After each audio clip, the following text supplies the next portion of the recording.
तो स्टार्ट करते हैं क्लास। तो अपन ने देखो चैप्टर 11 स्टार्ट किया था। इसमें अपन ने बताया कि भाई शरीर के मूल हैं दोष धातु मल। तो दोष अपन ने कंप्लीट कर लिए थे। ये दोष के जितने भी हैं लक्षण, क्षय वृद्धि के लक्षण, ठीक है। भाई विकृत कर्म क्या मतलब, वृद्धि होगी तो क्या काम करेगा, क्षय होगा तो क्या काम करेगा। तो कन्फ्यूज मत होना, कर्म और लक्षण में दोनों एक ही बात है। फिर चिकित्सा बात कर ली, चिकित्सा में दो वर्ड आए थे, लंघन और व्रण। तो ये क्या है चैप्टर नंबर 14 में डिटेल में स्टडी करेंगे, ठीक है। अब मेरी बात सुने, मतलब एक मैं मीनिंग बता दूं मैं सिंपल सा, कि अपतर्पण, कि शरीर में लघुता लाना, हल्कापन लेके आना, ठीक है। शरीर को हल्का बनाना वो होता है अपतर्पण या लंघन। और शरीर को भारी बनाना, पुष्ट बनाना, मजबूत बनाना, ठीक है, स्निग्ध बनाना वो होता है संतर्पण या व्रण। बस इतना सा समझो अभी तो, इनकी छोटी सी परिभाषा। अब देखें धातु, धातुएं अपन ने पढ़े थे शरीर के 3 मूल है, दोष धातु मल। तो दोष अपन ने कंप्लीट कर लिया, धातु अपन स्टार्ट कर रहे हैं। जो शरीर का धारण व पोषण करें धातु कहलाती हैं। तो मैंने इतना सा लिख दिया भाई, जो शरीर का धारण करें वह पोषण करें, आप लिख देना धातु कहलाती है, उनको धातु बोलते हैं, ठीक है। कितनी होती हैं? 7 होती हैं। अपन ने खूब स्टडी किया है फिजियोलॉजी में, एना में, ठीक है, अष्टांग में, हर तरीके से यही पढ़ते आ रहे हैं। तो कौन कौन से हैं? रस, रक्त, मांस, मेद, अस्थि, मज्जा, शुक्र। तो कोई डाउट है इसमें भाई 7 में कौन क्या, रस क्या है, रक्त क्या है, मांस क्या है, मेद क्या है, अस्थि क्या है, मज्जा क्या है, शुक्र क्या है? ये सब मैंने आपको पहले चैप्टर में बता दिया। तो धातुओं की बात हो गई। अब यहाँ पे देखो लक्षण व कार्य। तो अविकृत यानी प्राकृत लक्षण कार्य। नॉर्मल अवस्था में, आगे मान लो नॉर्मल अवस्था में रस है तो क्या काम करेगा, रस रक्त है तो क्या काम करेगा, मांस, मेद, अस्थि, मज्जा, शुक्र, ये क्या काम करते हैं नॉर्मल अवस्था में, नॉर्मल कंडीशन में, नॉर्मल वैल्यू में, ठीक है। तो क्या लक्षण है, क्या कार्य है, एक ही बात है, फंक्शन ऑफ बॉडी टिश्यू, ठीक है, फंक्शन ऑफ बॉडी टिश्यू। तो इसका श्लोक है वेरी वेरी इंपॉर्टेंट। ये इंपॉर्टेंट इसलिए श्लोक है कि आपको किसी का भी कार्य पूछे, किसी का भी लक्षण पूछे, जैसे मांस का पूछे तो ये श्लोक लिखना है, रस का पूछे तो ये श्लोक लिखना है, और रक्त का पूछे तो ये श्लोक लिखना है। मतलब एक ही श्लोक में 7 धातुओं के कार्य लक्षण इसमें बता दिए। तो प्रीणम जीवनम लेपे स्नो धारणे पूर्णे गर्भ उत्पादन से धातुनाम श्रेष्ठ कृमार्थ स्मृतसम। तो ये देखो धातु नाम श्रेष्ठ क्रमार्थ स्मृतम का मीनिंग क्या है कि ये धातुओं के श्रेष्ठ क्रम है। क्रम तो बहुत सारे हैं, मतलब बहुत सारे कार्य करते हैं, ऐसे तो है ही नहीं कि भाई जो एक काम बताया वो करता, लेकिन ये धातुओं के क्या हैं? श्रेष्ठ कर्म है, श्रेष्ठ फंक्शन है, श्रेष्ठ लक्षण है, कि ये सबसे बेस्ट है, कि इससे बेस्ट कुछ है ही नहीं। काम तो बहुत सारे करते हैं, ठीक है, एक ही काम नहीं करता एक धातु, बहुत सारे काम करता है, लेकिन ये बेस्ट है। तो बेस्ट बेस्ट कौन से हैं? ये प्रणम जीवनम लेपो इसने उदाहरण पूर्ण गर्भ उत्तम धातुओं श्रेष्ठ कृमार्थ स्मर्थम। तो धातु नाम श्रेष्ठ कृमार्थ, धातुओं के श्रेष्ठ कर्म। अब प्रणम रस का क्या है? तो ये सीक्वेंस में, कभी भी धातुओं को याद करो ना तो सीक्वेंस में याद करना, ऐसे मत याद कर लेना रस फिर बता रहा है शुक्र, फिर बता रहा है मांस, फिर बता रहा है रक्त, ऐसे कभी मत बताना, नहीं तो टीचर आपको 2 लगाएगा, ठीक है, नंबर और काट लेगा पूरे। हमेशा सीक्वेंस में याद करो, रस, रक्त, मांस, मेद, अस्थि, मज्जा, शुक्र, क्योंकि सीक्वेंस में ही यहाँ पे दिया हुआ है। तो प्रेरणम तो किसके लिए है? पहला कौन सा आता है? रस। तो प्रेरित करता है एकदम न्यूट्रिएंट्स, ठीक है, मिलता है वो रस से मिलता है। रक्त जीवन, अब जो भी अपनी बॉडी में जीवन है वो रक्त की वजह से। मांस लेपन, ठीक है। अब मांस का लेपन का मीनिंग समझो, अपनी बॉडी पे चारों तरफ मांस लेपन ही तो कर रहा है, ठीक है। जितना भी ब्लड रक्तवाहिनियाँ है, ठीक है, इनको तंत्रिका तंत्र को, जितने भी इनको मतलब मांस ही तो कवर कर रहा है, बोन को कवर कर रहा है, तो ये लेपन का कार्य कर रहा है। मेद स्नेहन, ल्यूब्रिकेंट्स, मतलब एक तरीके से जो फैट है, ठीक है, वो स्नेहन का काम करता है, स्निग्धता का काम करता है। अस्थि धारण, सपोर्ट, अपनी बॉडी को सपोर्ट किसने दे रखा है? अगर मान लो बोन निकाल दो बाहर, ठीक है, अस्थि यानी बोन, तो बोनों को बाहर निकाल दो, एक मांस का लोथड़ा बन जाएगा अपना शरीर, जो अपन ये ढांचा है ना पूरा, वो ढांचा खत्म हो जाएगा, ठीक है। तो ये धारण करता है। मज्जा क्या करता है? पूर्ण, फिलिंग अप। अब मान लो बोन को फिलिंग करने का काम कौन करता है? भरता कौन है? मज्जा ही तो भरती है, बोन मैरो, वो होता है मज्जा। और शुक्र क्या काम करता है? गर्भ उत्पादन, कंसेप्शन, ठीक है, शुक्र नहीं होगा तो गर्भ का उत्पादन नहीं होगा।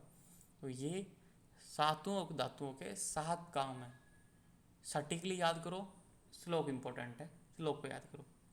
प्रणम, जीवनम, लेपन, स्नेह, धारण, पूर्णे, गर्भ उत्पादन। 1 2 3 4 5 6 7। तो सीक्वेंस में याद करना, सीक्वेंस में श्लोक है। तो ये हो गया कि न्यूट्रिएंट्स, जीवन, covering, lubricant, support, feeling up और कंसेप्शन, ये सब हैं सातों धातुओं के काम। क्या है? श्रेष्ठ कर्म है, ये धातुओं के श्रेष्ठ है। तो ये एरो का मान चिन्ह लगा रहा है, मतलब ये सातों धातुओं के श्रेष्ठ कर्म है। ये तो हो गई नॉर्मल अवस्था की बात, ठीक है। तो ये श्लोक इसलिए इंपॉर्टेंट है, अष्टांग हृदय में यही श्लोक दे रखा है। ये श्लोक इंपॉर्टेंट है अष्टांग हृदय का। आपको चरक संहिता के भी याद करने हैं, ठीक है। रस का भी चरक संहिता का दे रखा है, वहाँ पे एक अलग दे रखा है, रक्त का अलग दे रखा है, मांस का अलग दे रखा है, मेद का अलग दे रखा है, वहाँ पे अलग अलग है, यहाँ पे एक श्लोक दिया है। तो इसलिए ये इंपॉर्टेंट है फिजियोलॉजी के फर्स्ट ईयर के हिसाब से, और फिजियोलॉजी के हिसाब से भी इंपॉर्टेंट है, यहाँ भी इंपॉर्टेंट है, हर तरीके से इंपॉर्टेंट है ये श्लोक, तो आपको याद होना चाहिए। मैं तो ये बोलता हूँ जो मेरे नोट्स में श्लोक आ गया तो समझ लो वो 1000% इम्पोर्टेंट है। पहली बात तो मैं श्लोक मेंशन करता ही नहीं, ठीक है, लेकिन जब मेंशन कर रहा हूँ तो इसका मतलब ये है कि वो श्लोक तो आपको याद होना ही चाहिए, ठीक है। अब करते हैं धातुओं के विकृत लक्षण। हो जाएगा क्या पूरा आज? देखते हैं जितना यहाँ तक तो मास तक नहीं हो मास तक तो कर लेते हैं, फिर बाद में देखते हैं धातुओं के विकृत लक्षण। अब विकृता किस तरीके से आती है? 2 प्रकार से आती है, या तो इंक्रीज होगा या डिक्रीज होगा। नॉर्मल वैल्यू से इंक्रीज हो गया तो क्या हो गया? वृद्धि हो गई। नॉर्मल वैल्यू से डिक्रीज हो गया तो क्या हो गया? क्षय हो गया। तो पहले रस की बात करते हैं, फिर रक्त की बात करेंगे, फिर मास की बात करेंगे। अगर रस इंक्रीज हो गया बॉडी में तो क्या होगी? मंदाग्नि, गुरुता, आलस्य और कफ वृद्धि के समान लक्षण उत्पन्न हो जाएंगे। मंदाग्नि से समझते हो, अग्नि मंद हो जाएगी, भोजन पचेगा नहीं, ठीक है। गुरुता, शरीर गुरु हो जाएगा, हैवी हो जाएगा, भारी हो जाएगा, ठीक है, फैट जम जाएगा एक तरीके से। आलस, अब मान लो कफ बढ़ गया, यहाँ पे लिख दिया ना कफ वृद्धि के समान, वही है, आलसता आ जाएगा, लार ज़्यादा निकलेगी मुंह से, ठीक है, अति निद्रा आएगी, वो सारे यहाँ पे आ जाएंगे कफ वृद्धि के समान। अपन ने देखो यहाँ पे कफ में क्या लिखा? अग्नि, मंद, प्रेषक, आलस्य, गौरव, शैत्य, अंगों में शीतलता, श्वास, काश, अति निद्रा, ये सारे लक्षण यहाँ पे आ जाएंगे वृद्धि में। क्लियर? अब 6 जन्य देखो, अगर मतलब रस कम मात्रा में है ही नहीं, जितना भी था वो भी सूख गया, कम हो गया, ठीक है। शोष, कमजोरी, सूख जाएगा शरीर, कमजोर हो जाएगा। रुक्षता, रूखा सूखा हो जाता है ना व्यक्ति, एकदम पतला सा रूखा सा, रुक्षता आ जाएगी बॉडी में। थकान, व्यक्ति को तुरंत थकान होगी, काम ही नहीं होगा उससे, थोड़ा सा ही मेहनत वाला काम नहीं होगा उससे, थकान। और शब्द असहिष्णुता, इंपॉर्टेंट है, इस वर्ड का अंडरलाइन करो। शब्द असहिष्णुता कहने का मतलब ये है कि थोड़ी सी भी ऊंची आवाज़ उससे सुनी नहीं जाएगी। मतलब बोलते ना कि आपको पता है ना बुढ़ापे में क्या होता है? बुढ़ापे में बूढ़े व्यक्तियों को क्या होता है कि कोई भी ऊंची आवाज़ में स्पीकर है या फिर जो डीजे है वो पसंद नहीं आता, वो चिड़चिड़े हो जाते हैं, अरे बंद करो रे इसको। क्यों? क्योंकि अगर क्षय हो गया रस का तो मान लो एक तरीके से वात, और बुढ़ापा अवस्था में क्या होता है? वात की वृद्धि होती है। तो वात जब वृद्धि हो जाती है ना तो शब्द असहिष्णुता हो जाती है, मतलब एक तरीके से उसको ऊंची आवाज़ पसंद नहीं है, चिड़चिड़ापन लगता है कि बंद करो इस चीज़ को। तो यहीं आया है कि शब्द असहिष्णुता, कहने का मतलब ये है कि जिस व्यक्ति में रस क्षय हो गया उस व्यक्ति को ऊंची आवाज़ पसंद नहीं है। अगर ऊंची आवाज़ सुनेगा तो उसको हार्ट अटैक आ सकता है। तो जितने भी उनके रस कमी है तो वो जब डीजे साउंड पे जाते हैं तो उनको थोड़ा घबराहट सी होने लग जाती है, इसलिए असहिष्णुता, मतलब उनको ऊंची आवाज़ पसंद नहीं है। तो ये थे रस के 6 जन के लक्षण। इंपॉर्टेंट है ये शब्द असहिष्णुता है, इंपॉर्टेंट है, पूछा जाता है पीजी में भाई किस में आता है, कौन से धातु की 6 में आता है, तो ये रस में आता है। अब देखो रक्त, अब रक्त मान लो शरीर में जरूरत से ज़्यादा बढ़ गया, इंक्रीज हो गया, तो वृद्धिजन लक्षण में क्या होगा?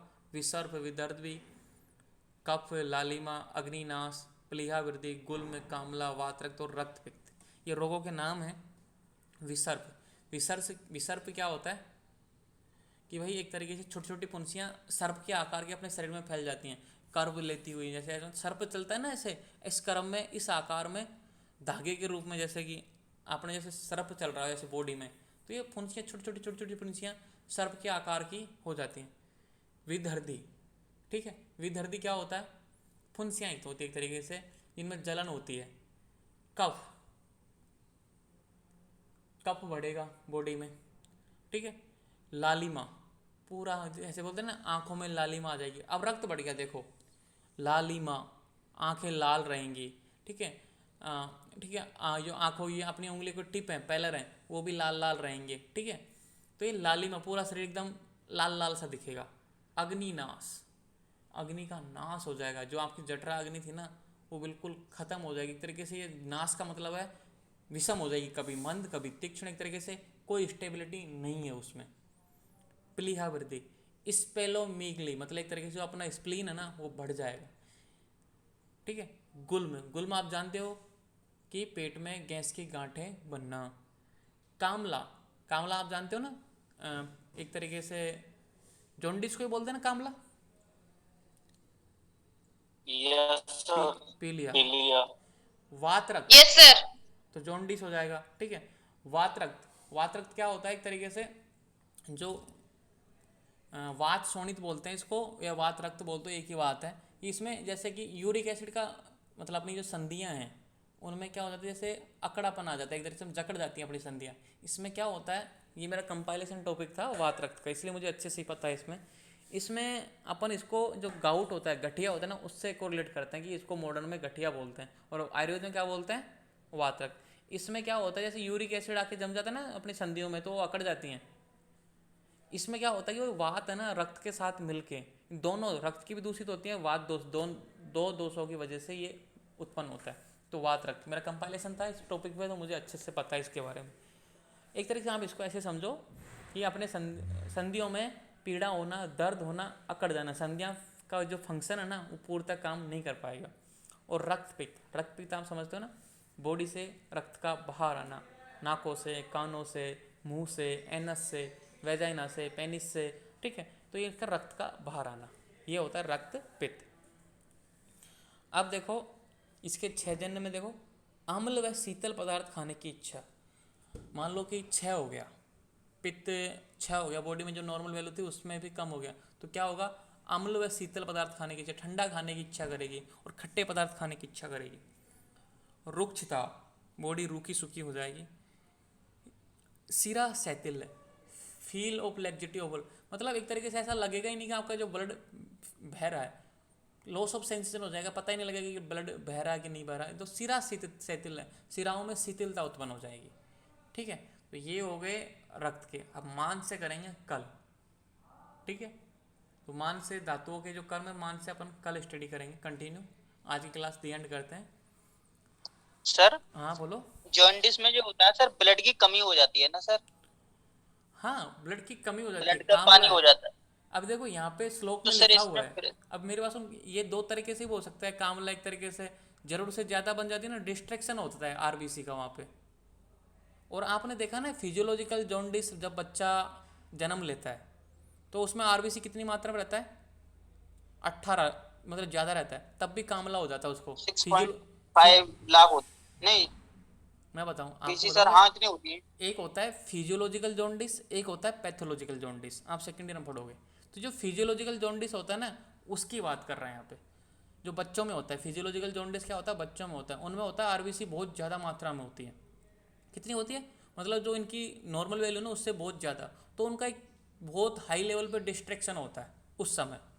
जब ब्लड बहुत ज़्यादा मात्रा में बन जाता है ना, तो उनका हाई लेवल पे डिस्ट्रैक्शन भी होता है, ठीक है। तो बहुत ज़्यादा मात्रा में टूटेंगे भी, तो टूटने से क्या होता है, कामला उत्पन्न हो जाता है। ये है फिजियोलॉजिकल जॉन्डिस। आप जॉन्डिस को इस तरीके से मत समझो कि भाई रक्त की कमी हो जाती है।